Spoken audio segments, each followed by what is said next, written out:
At 8:17 on a Thursday morning, my son told me not to plan my future around him.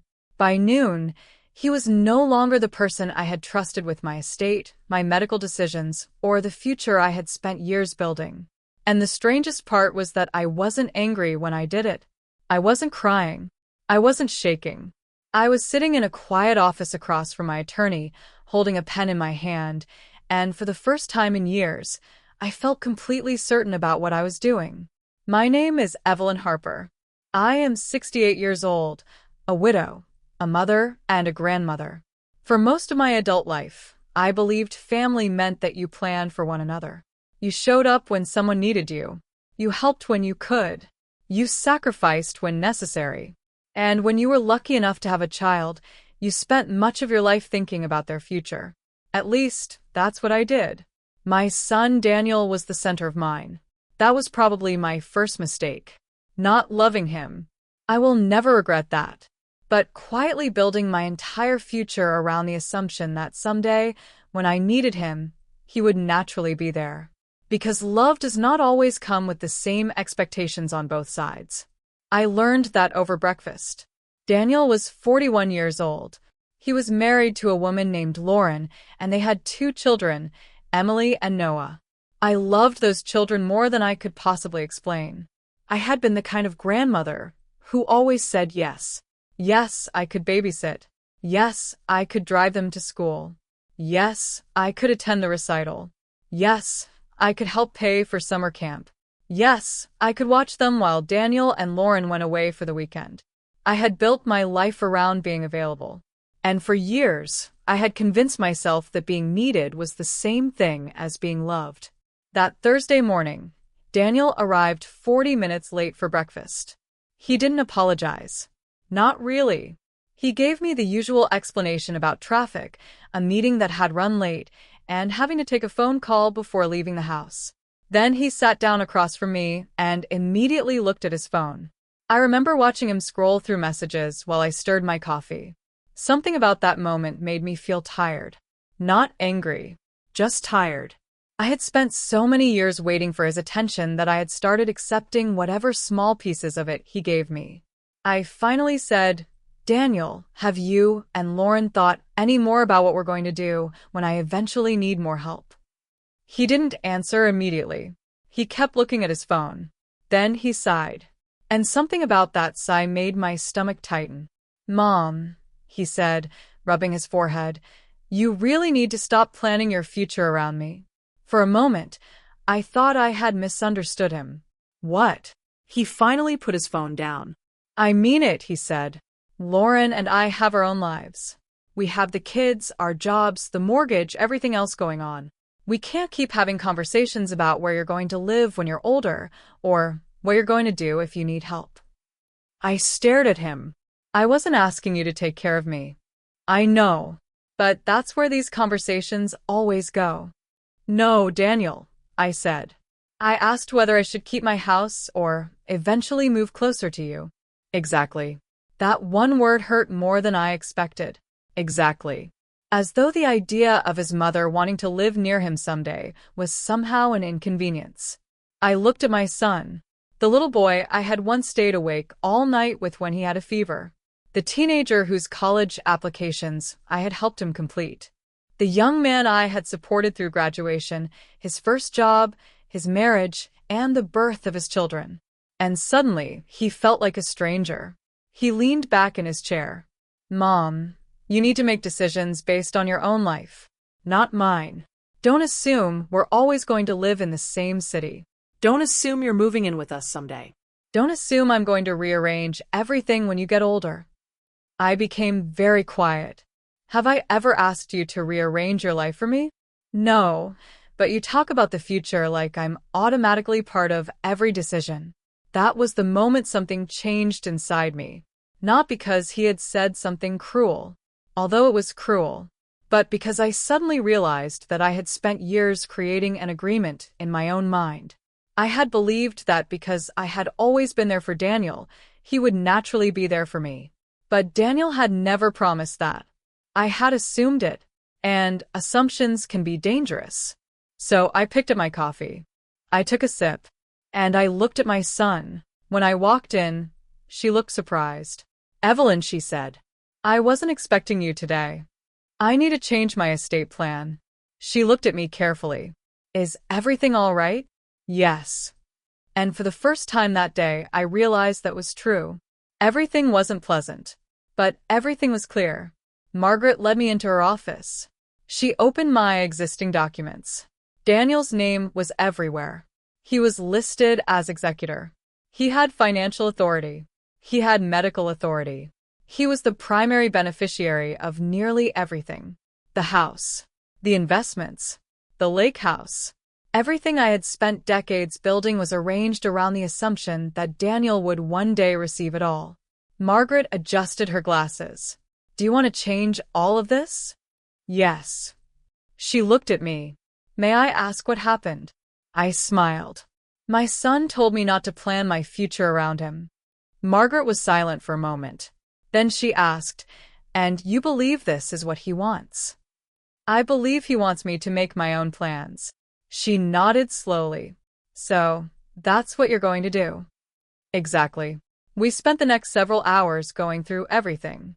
I removed Daniel as executor. I appointed a professional to handle my estate. I made arrangements for someone else to make medical decisions if I became unable to make them myself.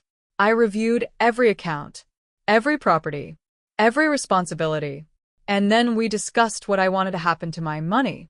That was when I realized something else. I had never actually asked myself what I wanted. Not what Daniel wanted. Not what Lauren expected. Not what the children might need someday. What did I want? The question felt almost selfish. And that alone told me how long it had been since I had truly considered it. I decided to create protected funds for Emily and Noah. Their education. Their futures. Opportunities that would help them directly. I made plans to donate part of my estate to a literacy organization Richard and I had supported for years. And Daniel? I did not remove him completely. Despite what people might think, I wasn't interested in revenge. I still loved my son, but I changed what he would receive. He would no longer automatically inherit everything. He would receive something meaningful, something that said I had not forgotten him. But not something that allowed him to believe that my entire life's work belonged to him simply because he was my son. Margaret placed the final documents in front of me. "This is a significant change, Evelyn." "I know." "Are you sure?" I thought about Daniel sitting across from me at breakfast.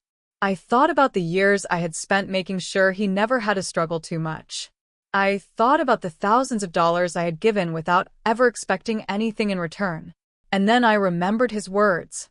"Don't plan your future around me." I picked up the pen. I've never been more sure. At 12:03 that afternoon, I signed the documents. And when I walked out of Margaret's office, I didn't feel like I had lost a son. I felt like I had finally found myself. 3 days later, Daniel called. I knew immediately why. I answered. "Hello." "Mom." He sounded angry. "Yes. What did you do?" I stood in my kitchen and looked out the window. "What do you mean?" "My attorney called." "Margaret is my attorney." "Whatever." "She said I'm no longer listed as executor of your estate." "That's correct." Silence. Then he asked, "Why?" I almost smiled. "Why?" As though I had made a decision that required his approval. "You told me not to plan my future around you. That doesn't mean you remove me from your will." "I didn't say I removed you completely." "Then what did you do?" "I made my own plans." His voice became sharper. "You're punishing me." "No." "Mom." "Daniel, punishment would mean I was trying to hurt you." "I'm not." "Then why would you do this?" "Because you made something clear to me." "What?" "That I had built too much of my future around assumptions." He was quiet. Then he said, "Lauren says you're being dramatic." I laughed softly, not because it was funny, because somehow Lauren had managed to make herself part of a decision that had nothing to do with her. "I have to go," I said. "Mom, we're not finished talking about this." "You're right." I paused. "We're finished planning my future around each other." Then I ended the call. The next Monday, I opened my bank accounts. And that was when I discovered just how deeply I had allowed Daniel's life to become connected to mine. There was his car insurance, the family phone plan, a monthly payment toward the children's school expenses, and a recurring transfer to Daniel's account that I had started years earlier when he lost his job. The job had returned. The transfer had not stopped. I stared at the screen for a long time. Then I began canceling things, one by one. I did not touch the money I had already set aside for Emily and Noah. That was theirs. I wasn't going to punish my grandchildren for the choices of their parents. But Daniel's expenses? The ones he and Lauren were fully capable of handling? Those were no longer my responsibility. By lunchtime, I had freed up nearly $2,000 every month. I sat back and waited to feel guilty. But I didn't. Instead, I felt embarrassed. Not because I had stopped paying, because I had allowed it to continue for so long without ever asking myself why. That evening, Daniel texted me, "Mom, my car insurance says the payment didn't go through. Did something happen?" I wrote back, "Nothing happened. Your responsibility was returned to you." His reply came almost immediately. "What does that mean?" I stared at the screen. Then I wrote, "It means exactly what it says." The phone rang. I answered. "Mom, you can't just cancel things." "I can. You've always paid for that. And now I won't." "Why?" I closed my eyes. Because he still didn't understand. "Daniel, you asked me not to plan my life around you. I'm taking that seriously. I need to make sure my own future is secure." "We're financially secure." "Good. That's not the point." "No," I said quietly. "That is exactly the point." 2 weeks later, Daniel and Lauren arrived at my house without calling first. I knew from the way Lauren got out of the car that this wasn't going to be a pleasant visit. Daniel knocked once and opened the door. I looked at him. "Did you forget how doors work?" He stopped. "Mom, you knock. Then you wait." Lauren crossed her arms. "We need to talk." I stepped aside. "Then talk." They entered my living room. Daniel looked uncomfortable. Lauren looked furious. I poured myself a cup of tea. I didn't offer them any. That may sound petty, but I had spent most of my life making everyone else comfortable. I was beginning to understand the value of small boundaries. Lauren spoke first. "This has gone too far." "Has it?" "You're cutting off support because Daniel said one thing." "No." "I'm changing my life because Daniel made something clear." Daniel leaned forward. "Mom, I didn't mean you should stop helping us." I looked at him. "That's interesting." "What?" "You told me not to plan my future around you, but you expected me to continue financing yours." His face turned red. "That's not fair." "Isn't it?" Lauren interrupted. "We have children." "So did I." "We have a mortgage." "So did I." "We have responsibilities." I nodded. "Exactly." The room became silent. Then Lauren said something that explained more than she probably intended. "We thought the lake house was going to be ours someday." There it was. The truth. Not concern. Not confusion. Expectation. I put down my cup. The lake house belongs to me. But Daniel's father. Daniel's father left it to me. Lauren looked toward Daniel. And Daniel said nothing. That silence hurt. But strangely, it also freed me. Because I finally understood that silence is a decision too. Daniel had been making his decisions for years. He had simply hoped I wouldn't notice. The following month, I drove to the lake house alone. I hadn't spent much time there by myself in years. Daniel and his family often used it during the summer. I paid the taxes, the insurance, the repairs, the maintenance. I told myself it was for family. But as I stood on the porch and looked across the water, I suddenly realized something. I loved that place. I had just forgotten. I spent 3 days there. I walked every morning. I read on the dock. I cooked whatever I wanted. I went to bed early. I woke up without an alarm. No one needed me to babysit. No one asked me to pay a bill. No one complained about the Wi-Fi. No one asked me what I planned to leave them someday. And on the second evening, I made another decision. I wasn't going to wait until I was too old to enjoy the lake house. I was going to use it. Maybe I would even live there permanently. When Daniel found out, he called immediately. "You're moving? I'm spending more time there." "What about the house?" "I'm considering selling it." "Mom, you can't sell the house." I smiled. "Why not? That's where we spend Christmas. We can celebrate Christmas somewhere else. That's where the kids grew up going to grandma's. The children are welcome to visit me wherever I live." Lauren isn't happy. Lauren doesn't own my house. "Mom, Daniel." I took a breath. "You keep talking about my decisions as though they're happening to you." He didn't answer. "They aren't." 3 months passed. Then one Saturday afternoon, Daniel came to the lake house alone. No Lauren. No Emily. No Noah. Just Daniel. He stood on my porch holding a small bakery bag. "I brought pastries." I looked at him. "You still remember which ones I like?" He gave me a small smile. "I always did." That hurt more than I expected, because love was never the problem. That was what made everything so complicated. I let him inside. We sat at the kitchen table. For nearly an hour, we talked about ordinary things. His job. The children. The weather. Then he became quiet. "Lauren and I have been fighting." I didn't react. "About what?" Money. "The house. Everything." I waited. He looked down at his hands. "I didn't realize how much you were paying for." "No," I said gently. "You didn't." He nodded. "I think I just got used to it." "That's possible. And I think Lauren did too." I remained silent. Then he looked at me. "Did you really change your will because of what I said?" "Yes." His eyes filled with tears. "I'm sorry." I believed him, but I had learned something important. An apology does not automatically restore everything. "I'm glad you're sorry." He looked hopeful. "Does that mean you'll change it back?" And there it was, the question beneath the apology. I looked at my son. No. His face fell. "Mom, I forgave you before you apologize." He looked confused. But forgiveness isn't the same thing as returning everything to the way it was. He sat back. This time, he didn't argue.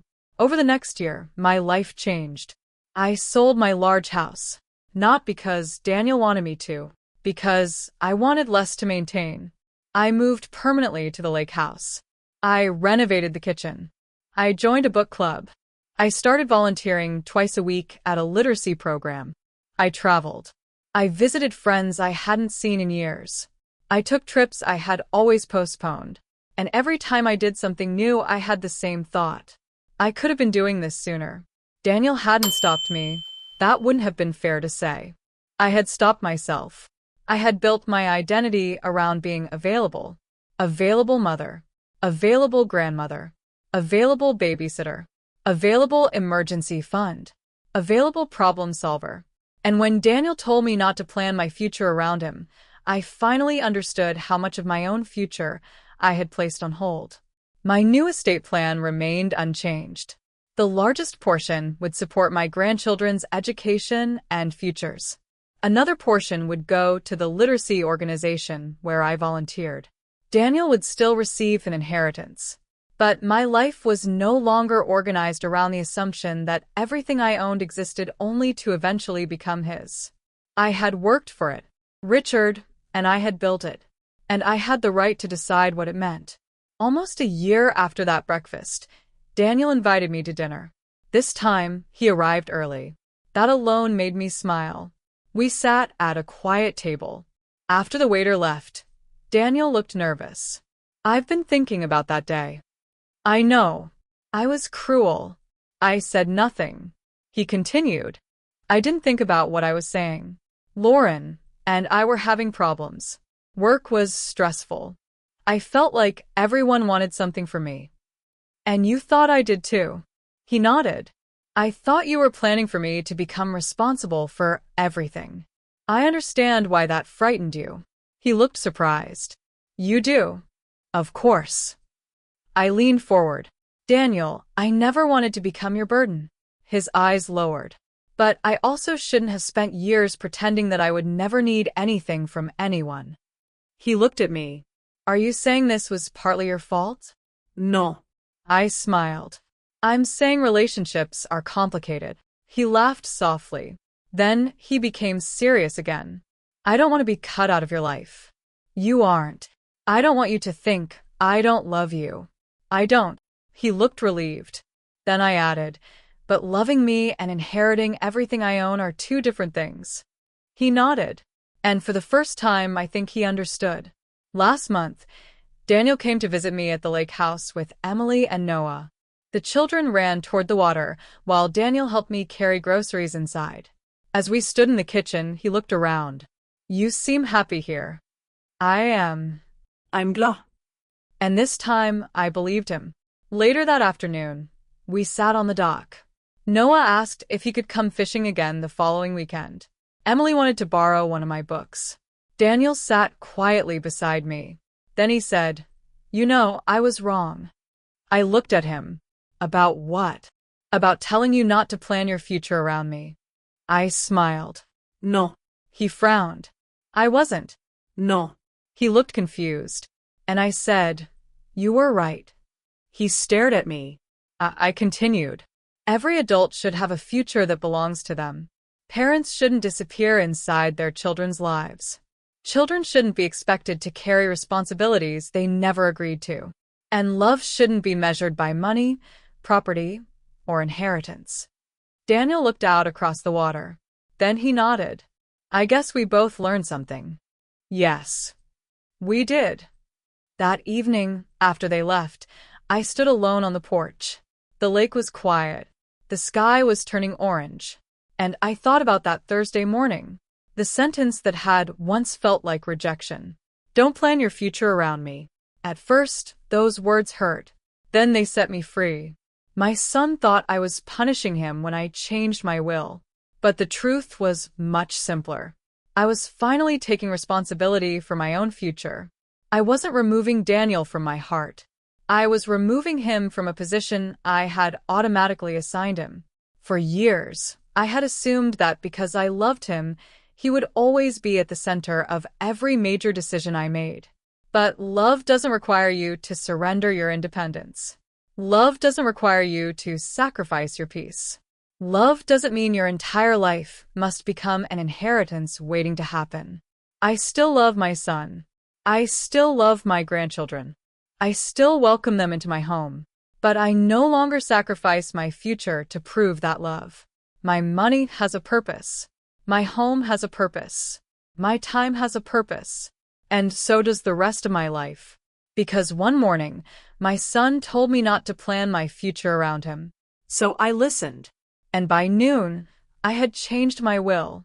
Not because I wanted him to suffer, but because I finally understood something I wish I had learned years earlier. Your children can be part of your life without becoming the owners of your future. You can forgive without surrendering. You can love without financing. You can help without becoming responsible for everything.